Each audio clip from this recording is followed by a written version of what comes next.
Hello student, मैं Akhilesh Dwivedi, assistant professor in computer science department at Pentium point technical college Rewa.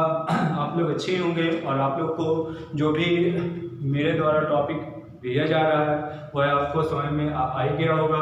तो student, मैंने कल आप लोग को बताया था कि जावा स्क्रिप्ट को कैसे ओपन करते हैं, कैसे चलाते हैं, कैसे सिंपल सा प्रोग्राम उसमें बनाया जाता है। आज मैं जावा स्क्रिप्ट में ऑपरेटर के बारे में आप लोग को बताऊंगा। सिंपल से जावा script operator.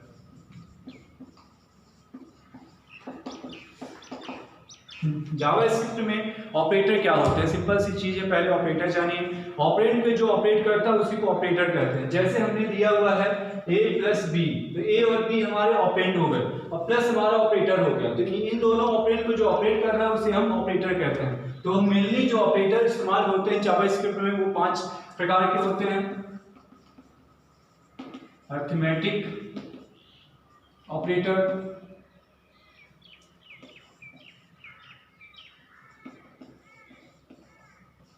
Assignment operator, logical operator,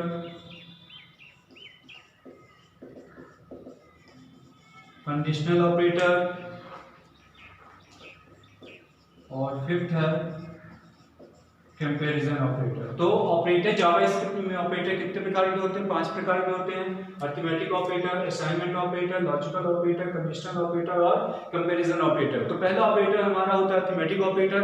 arithmetic operator में जिसमें हम plus minus into division multiplication इन सब का यूज करके बनाते हैं वो हमारा कौन सा होता है? Arithmetic operator. इसका एग्जांपल मैंने आप लोग को आज के एक और सेकंड लेक्चर में उसमें आप लोग एग्जांपल सहित मैंने आप लोग को बताया है, आप जरूर उसको ओपन करिएगा। जिसमें आप लोग का plus minus multiplication divide percentage इत्यादि का उपयोग इसमें होता है। तो इन ऑपरेटर का जब इस्तेमाल होता है उसे हम अरिथमेटिक ऑपरेटर के नाम से जानते हैं। उसके बाद हमारा असाइनमेंट ऑपरेटर होता है। असाइनमेंट ऑपरेटर हमारा इक्वल से बनाया जाता है क्योंकि ये वैल्यू को असाइन करने के लिए उपयोग में आया जाता है। जैसे x, इसके लिए इक्वल टू सिंबल का यूज किया जाता है। इक्वल टू एक प्रकार का असाइनमेंट ऑपरेटर होता है। जैसे x इक्वल टू 5, तो मतलब आप यहाँ पे वैल्यू को असाइन कर रहे हो, मतलब x की वैल्यू यहाँ पे क्या हो रही है? 5 हो रही है। तो आप यहाँ बता रहे हो कि x की वैल्यू यहाँ पे क्या हो रही है? 5 हो रही है। तो इसके लिए जो ऑपरेटर इस्तेमाल में आता है उसको असाइनमेंट ऑपरेटर कहते हैं। उसके बाद हमारा लॉजिकल ऑपरेटर है। लॉजिकल ऑपरेटर 3 प्रकार के होते हैं, एंड, और नॉट।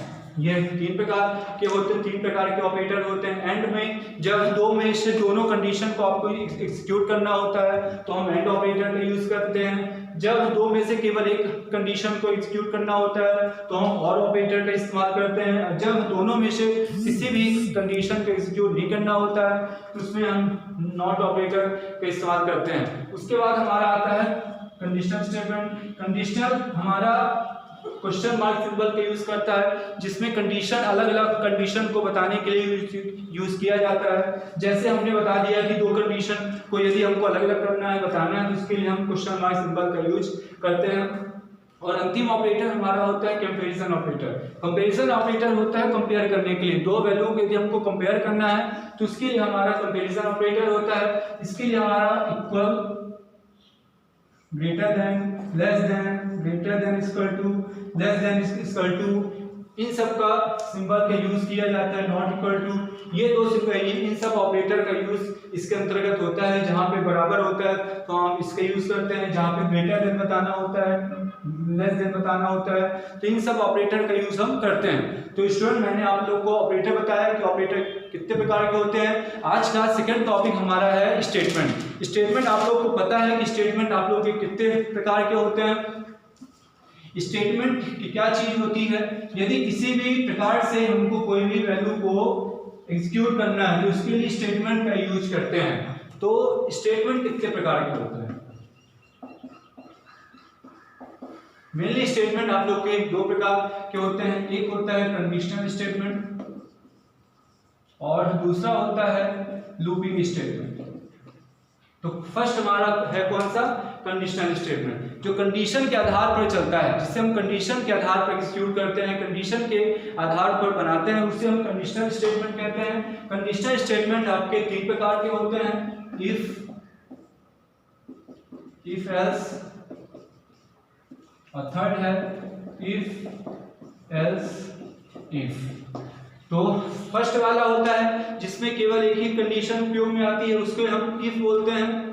जिसमें हम दो कंडीशन चलती है, एक ट्रू कंडीशन और एक सही गलत कंडीशन, उसे हम इफ एल्स के नाम से जाना जाता है। और थर्ड हमारा होता है इफ एल्स इफ, जहां पे मल्टीपल कंडीशन एग्जीक्यूट होती है, इसे नेस्टेड इफ के नाम से भी जाना जाता है, उसे हम इफ एल्स इफ के नाम से जाना जाता है। तो इसका सिंटैक्स मैं आप लोग को बता दूं, इफ कंडीशन और स्टेटमेंट और ये हमारा बग। तो ये हमारा हो गया सिंपल इफ का। उसके बाद हमारा आता है इफ एल्स। इफ एल्स में हमको एक और स्टेटमेंट आ जाएगा एल्स का, जिसमें हमारी फॉल्स कंडीशन प्रिंट होती है। इसका एग्जांपल मैंने आप लोग को बना के आप लोग के उसमें भेजा हुआ है, आप लोग जरूर उसको देखिएगा। तो ये हमारा एक है, वो दो कंडीशन एक ही रहती है, लेकिन यहाँ पे स्टेटमेंट दो प्रिंट होते हैं, उसे हम कहते हैं इफ एल्स स्टेटमेंट। अब आता है हमारा इफ एल्स इफ स्टेटमेंट। यहाँ पे मल्टीपल कंडीशन यूज की जाती है। यहाँ पे क्या यूज होती है, मल्टीपल कंडीशन एक साथ एग्जीक्यूट होती है, इसीलिए इसे क्या किया जाता है, मल्टीपल स्टेटमेंट और nested if condition statement one else if condition two statement two else statement three और ये बंद। तो मतलब इसमें हमको मल्टीपल कंडीशन जब देते हैं, एक से ज्यादा अलग अलग कंडीशन यदि हमको देनी है, कंडीशन के अंदर कंडीशन, कंडीशन के अंदर कंडीशन, तो हम इस स्टेटमेंट का यूज करते हैं। तो इसका एग्जांपल मैंने आप लोग को बना के नीचे किया हुआ है। अब आता है हमारा लूपिंग स्टेटमेंट। लूपिंग में क्या होता है, कंडीशन को जब तक बार बार एग्जीक्यूट न किया जाए, जब तक बार बार उसे प्रिंट न किया जाए, तो ऐसे स्टेटमेंट को लूपिंग स्टेटमेंट कहा जाता है। लूपिंग स्टेटमेंट हमारा उस समय तक रन होता रहेगा जब तक उसे फॉल्स कंडीशन नहीं मिल जाएगी। मतलब लूपिंग स्टेटमेंट एक ऐसा स्टेटमेंट होता है जो बार बार आपको प्रिंट होता रहेगा, और वो प्रिंट होने की प्रोसेस उस समय तक होती रहेगी जब तक उसे फॉल्स कंडीशन नहीं मिल जाती है। जैसे उसे फॉल्स कंडीशन मिल जाती है, वो वहीं पे स्टॉप हो जाएगा। तो इस तरह की कंडीशन को हम लोग क्या बोलते हैं, लूपिंग स्टेटमेंट। लूपिंग स्टेटमेंट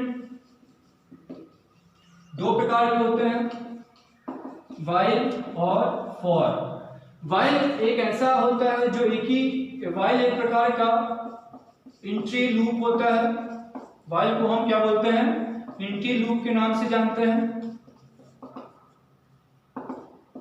क्योंकि ये कंडीशन को इंट्री में ही क्या कर लेता है, चेक कर लेता है, इसीलिए हम इसे इंट्री कंडीशन, इंट्री लूप के नाम से जानते हैं।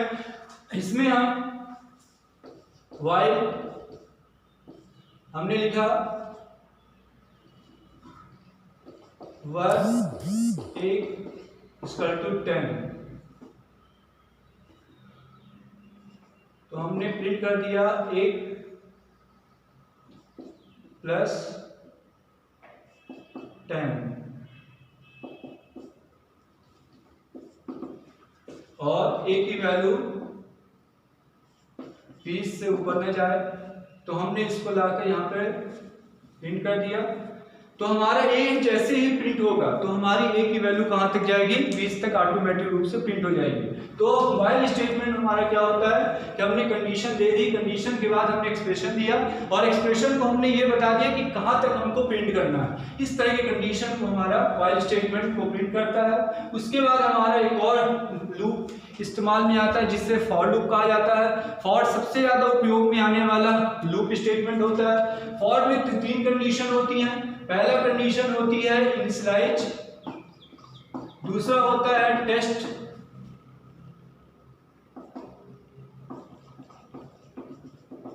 कंडीशन, और तीसरी होती है इंक्रीमेंट और डिक्रीमेंट। ये 3 होती हैं। अब फॉर में यदि हमको कोई कंडीशन देनी है तो हमने सिंपल सा फॉर में दिया i इक्वल टू 0, i की वैल्यू 10 तक जाए और आई इंक्रीमेंट होता जाए। तो आपकी वैल्यू कहाँ से इनिशियलाइज होगी, कहाँ से स्टार्ट होगी, 0 से स्टार्ट होगी, वो वैल्यू कहाँ तक जाएगी, 10 तक जाएगी, और वो वैल्यू एक एक के ऊपर मतलब क्या होती जाएगी, प्रिंट होती जाएगी। 1 पहले है 0, फिर 1, फिर 1 में 1 प्लस होगा तो 2, 2 में 1 प्लस होगा तो 3, 3 में 1 प्लस होगा 4, 4 में 1 प्लस होगा 5। एक कंडीशन उस समय तक जाएगी जब तक उसको फॉल्स कंडीशन मतलब कि 10 नहीं मिल जाएगा। मतलब ये कंडीशन कहाँ तक जाएगी, 9 तक जाएगी आपकी, 9 से आगे नहीं जाएगी क्योंकि हमने यहाँ पे इक्वल का साइन नहीं किया हुआ है। तो हमारी ये कंडीशन कहाँ तक जाएगी, प्रिंट होगी 9 तक जाएगी। तो आपने कंडीशन यहाँ पे इंक्रीमेंट कर दिया है, तो जैसे ही इसको 10 मिलेगा तो ये यहीं पे लूप क्या हो जाएगा, खत्म का हो जाएगा।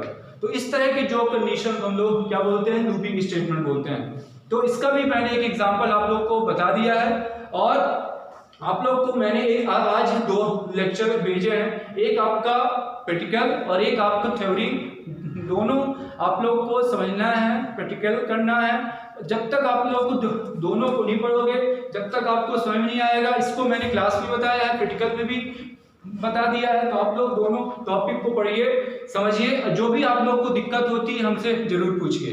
तो आज के लिए इतना ही है, कल मैं एक बार और मिलूंगा फिर से नए टॉपिक के साथ। आज यहीं पे जावास्क्रिप्ट खत्म होता है, जावास्क्रिप्ट का यहीं पे आपसे खत्म होता है। कल का जो टॉपिक रहेगा वो एक्सएमएल रहेगा। आज आप लोग को जावास्क्रिप्ट के जो भी प्रोग्राम मैंने बताए हैं आपको प्रैक्टिकल करना है, और प्रैक्टिकल के साथ जो भी दिक्कतें आपको आती हैं वो जरूर आपको नोट करनी है। तो आज के लिए गुड डे, गुड बाय।